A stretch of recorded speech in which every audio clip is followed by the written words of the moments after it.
Well, it sounds unbelievable. Kids as young as 11 years old recruited by the cartels to smuggle drugs, but it's happening even right here in the Valley. Kids from all walks of life, all backgrounds, getting busted. I was going on 13 years old the first time I took a life. I had to do it. What other option do I have?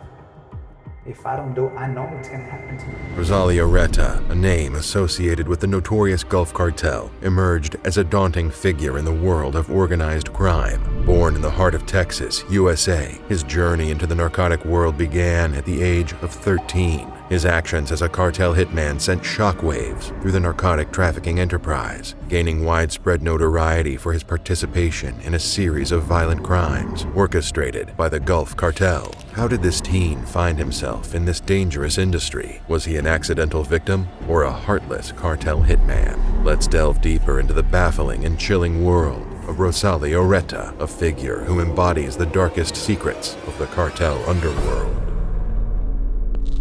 I've done the simple stuff that everybody starts doing, pulling teeth out, cutting fingers up, slowly. Before we delve into Rosalio Reta's story, let's address some more significant issues. As we mentioned earlier, Reta was a teenage hitman, one of the youngest in the cartel's ranks. It's a puzzling and unsettling question for many. How could a 13-year-old find himself as a member of a cartel? And why would a cartel want a child soldier? Well, it sounds unbelievable. Kids as young as 11 years old recruited by the cartels to smuggle drugs, but it's happening even right here in the Valley. Kids from all walks of life, all backgrounds, getting busted. It may sound strange, but it's sadly pretty common. Over the years, a number of Mexican narcotic cartels have resorted to recruiting children for various reasons. One of the main reasons is that kids are easily influenced, which makes them top picks for cartel recruiters. Their minds are still developing, so they're more open to the tactics these recruiters use. Their limited life experience and judgment also makes it tough for them to resist coercion effectively. What's more, minors usually get lighter legal consequences if they get caught, which lowers the risk for cartels when they use child recruits. This legal leniency can make them attractive assets for criminal organizations. Kid from Glendale, from Peoria, from Mesa can come down here with friends, relatives, and they're gonna just spend the day and then come back. But within a couple hours, they're recruited. Furthermore, their youthful appearance can help child recruits evade suspicion from law enforcement and rival gangs. Their innocent facade can be a useful shield in a world where suspicion can be lethal. No one would suspect a 13-year-old because children are often underestimated. To make matters worse, cartels view children as long-term investments. Their young age suggests they potentially have more years of service ahead, ensuring a sustained workforce for the cartel's criminal activities. And that's not all. They say they're also dealing with southbound smuggling, American teens trafficking weapons, ammunition, and money into Mexico. It's important to note that the blame doesn't rest solely on the cartels. Desperation and poverty also play significant roles in the recruitment of these young individuals. Limited opportunities and access to education can push children and their families to accept cartel recruitment offers as a means of survival. The promise of financial gain can be difficult to resist when faced with dire circumstances. When someone has no choice, they are compelled to accept whatever is offered. In some cases, children may be coerced into joining through threats, violence, or even abduction of family members, leaving them with little choice but to comply. We have had young people from this community arrested near the border, 11, 12-year-olds. I was going on 13 years old the first time I took a life. On November 2nd, 1987, in Nuevo Laredo, Tamaulipas, Mexico, a boy named Rosalio Reta, also known as Bart, came into the world. He belonged to a family with ties on both sides of the US-Mexico border, exposing him to the influence of criminal cartels. As a kid, Bart was accustomed to crossing the border with ease, having a deep understanding of life on both sides. This dual-world experience set the stage for his journey. So how did this young boy end up connected to one of Mexico's most dangerous crime cartels? The answer lies in a mix of adventure and opportunity. At just 13 years old, Reta made a fateful step into the territory of Nuevo Laredo, kickstarting his criminal path. It was through his close friend, Gabriel Cardona, who later became his partner in crime, that Reta was introduced to the notorious narcotic lord Miguel Travino Morales. This meeting would forever alter the course of his life. Imagine a young boy, just 13 years old, standing before none other than Miguel Travino Morales, a fearsome cartel leader. It's surprising that Travino Morales didn't harm Rosalio Reta on the spot, but he inflicted deep emotional wounds that would never heal. This just goes to show that Rosalio Reta, the main character here, was actually a victim of child recruitment, and the person who recruited him was Travino Morales. You might have come across this name before. Miguel Travino Morales was a regular feature in the news, known as one of the most ruthless and sought-after men in both the United States and Mexico. Miguel Travino, he was a monster. He was horrible. The stuff that he forced Rosalio to do, the stuff that he had to witness, should never have been forced on anybody. Miguel Travino Morales, or Z40, holds a pivotal place in Rosalio Reta's life story. He wasn't just a name, but one of the most feared and wanted narcotic lords in Mexico. As the leader of the notorious Los Zetas, Travino Morales and his gang were notorious for their brutality and criminal activities, casting a shadow of fear across the country. Interestingly, Travino Morales and Rosalio Reta had similar upbringings, and this likely played a big part in their connection. Both grew up in Nuevo Laredo, Tamaulipas, on the Mexico-US border, and both got involved in a life of crime from a very young age. By the late 1990s, his English skills and experience in criminal activities caught the eye of Osiel Cardenas Guillen, the head of the Gulf Cartel, and Los Zetas. Just like Travino Morales, Reta was also fluent in both English and Spanish, which made him a great fit for these organizations. These two men had a lot in common, with remarkable skills, but unfortunately, they used them in the wrong way. It's worth noting that the Gulf Cartel and Los Zetas were once a unified organization, but internal conflicts and disputes eventually led to their separation. The Gulf Cartel, also known as Cartel del Golfo, was founded in the 1930s in the region of Tamaulipas, Mexico. It can be said that the Gulf Cartel was one of the oldest and most notorious criminal organizations in Mexico, and this was when Travino Morales entered the picture. Travino Morales rapidly ascended through the ranks of Los Zetas. In 2005, he was appointed as the regional leader of Los Zetas in Nuevo Laredo. During this time, the Gulf Cartel and the Sinaloa Cartel were locked in a fierce battle for control over narcotic trafficking routes to the United States. In 2006, Travino Morales succeeded in securing these vital narcotic trafficking routes for the Gulf Cartel, earning himself the leadership of the Zetas. His power and influence grew exponentially in the cartel world. By 2008, after eliminating a rival cartel in Guatemala, Travino Morales was promoted to the position of National Commander of Los Zetas. His path to criminal success was marked by a strong association with the Gulf Cartel, and their mutual ties seemed unbreakable. However, Travino Morales' ambitions knew no bounds. With increasing experience and influence, he aimed to break free from the Gulf Cartel's grip.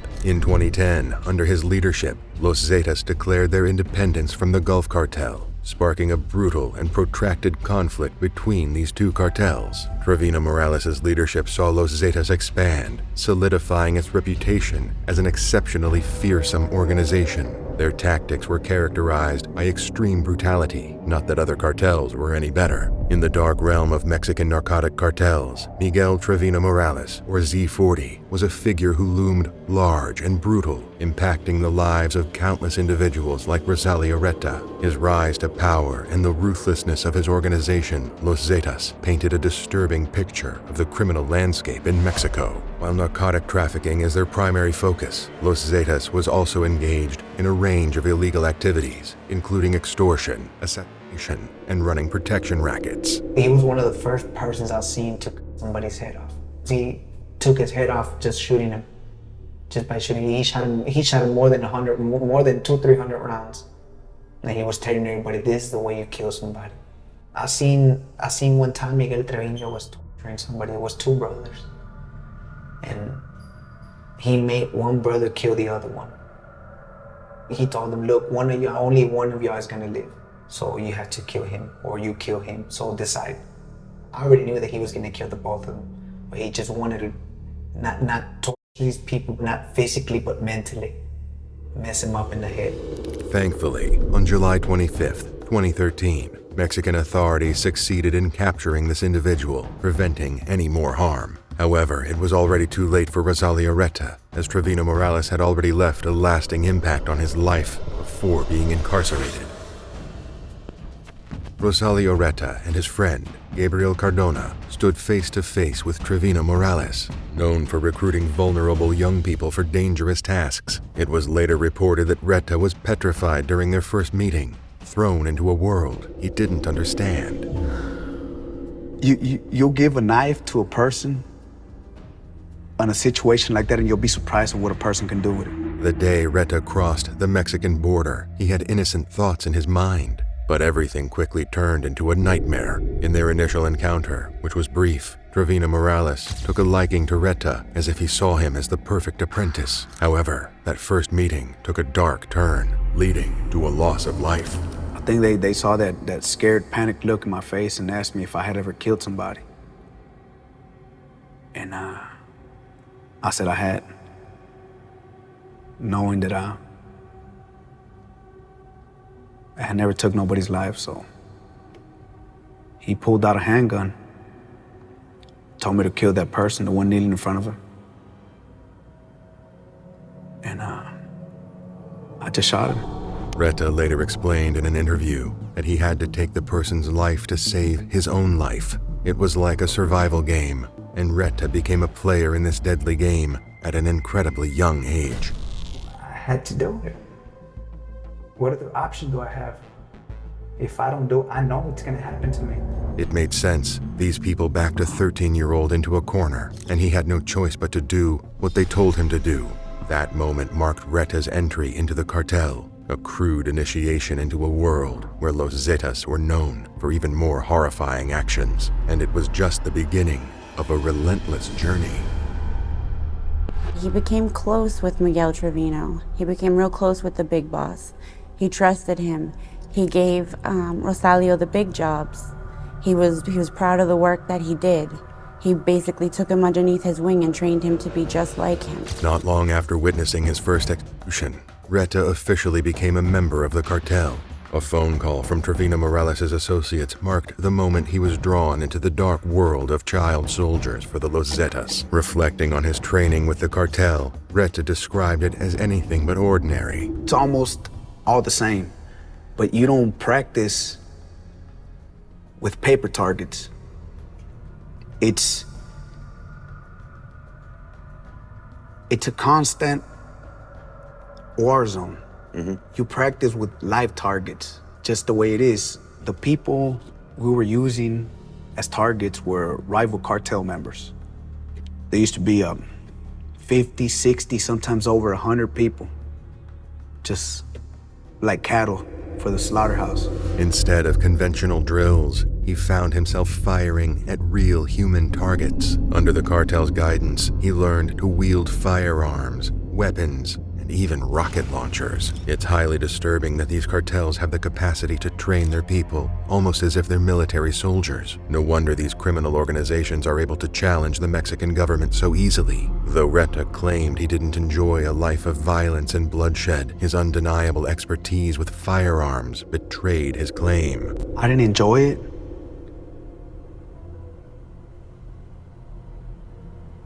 But I tried to be the best at what I was doing. The pleasure of taking lives was fueled by the adrenaline that Travino Morales and Los Zetas injected into his veins. It made him feel invincible to snuff out someone's life while remaining oblivious to the fact that his own life hung by a thread. Thanks to his lethal skills, Reta quickly climbed the cartel's ranks. At just 17, he was among 70 young assassins selected to train at a Zetas camp where Colombian mercenaries imparted an array of combat skills. Once he completed this grueling training, Reta officially became a cartel assassin. He started by targeting a corrupt Mexican officer who switched from Los Zetas to the Sinaloa cartel. This got him the attention of the authorities. As time went on, he got more involved in the world of cartel hitmen. He made good money, living in fancy houses and driving expensive cars, earning $10,000 for each person he went after. Their outward appearances underwent a transformation to reflect their grim profession. Reta covered his face with tattoos, while Cardona took it a step further, having a pair of eyes inked onto his eyelids. As cartel enforcers, they carried out a series of brutal murders, orchestrated kidnappings, and spread terror wherever they went. Their reputation for ruthless cruelty secured them significant roles within the cartel, solidifying their position as henchmen for the criminal organization. They were at the top of the game at this point and were overcome with the adrenaline of glory. Therefore, they didn't realize their ending was coming. In the world of narcotic cartels, there are typically only two outcomes: having your life end in a gunfight or apprehension by law enforcement. In Retta's case, he was fortunate to experience the latter, ultimately facing the consequences of his illegal career. Following the arrest of Gabriel Cardona, Retta's closest friend and criminal partner, in 2006, the authorities' focus turned to him. Authorities reported that Cardona had taken the lives of 20 to 30 people. He confessed to his involvement in several known murders and was subsequently sentenced to 80 years behind bars. With his best friend now in custody, Rosalio Reta made the bold decision to cut ties with the cartel. Fearing potential retaliation from rival gangs, he decided to go rogue. Constantly living in fear of being pursued and hunted must have worn him down, ultimately leading him to take a surprising step. He contacted the U.S. Drug Enforcement Agency with the intent to surrender. Reta offered his cooperation and agreed to testify against the Zetas. It was revealed that Rosalio Reta had been involved in at least 30 homicides. During an interrogation, he allegedly made shocking claims about feeding people to white tigers, providing a grim glimpse into the extent of his involvement. In 2008, Reta received a combined 70-year prison sentence split between the United States and Mexico. The severity of his crimes, including his participation in multiple murders and association with organized crime, underscored a larger issue: the recruitment of young and vulnerable individuals into perilous narcotic cartels. This prompted calls for more effective strategies to address this significant concern. While Reta carries a sense of remorse about his past actions, he also reflects on the turmoil he experienced. Reta's story is just one example of how criminal groups can trap young people, especially those who are easily influenced. It's important to know that even if Reta and his friends got arrested, the problem of recruiting children still happens today. When kids get involved with Mexican cartels, it messes them up big time. They go through really tough times, like seeing violence and brutality, which can give them problems with their mental health for life. These young recruits also lose their families and communities, making them feel more alone and sad. These kids also face serious dangers. They can get hurt or even killed in fights with other cartels or the police, which makes their problems worse. Being part of a life of crime and violence takes away their chance to grow up like normal kids and get an education. The trauma they go through when they get recruited can affect them for a long time, causing mental health problems, drug issues, and trouble fitting into society. Getting out of the cycle of violence is really hard. Recruiting children into Mexican cartels is a big problem that keeps the cycle of violence and suffering going. To fix it, we need everyone to work together, like the government, communities, and groups that help people. They can give young people a chance for a different future and stop the cartels from hurting them. One can only hope that someday the U.S.-Mexico border will become a place of peace where the two nations meet without danger or conflict, free from the shadow of criminal cartels. What's your opinion of Rosalio Reta? Do you see him as a feared underworld figure or a young individual who went down the wrong path? Do share your thoughts. Also, don't forget to like, subscribe, and ring the bell for notifications.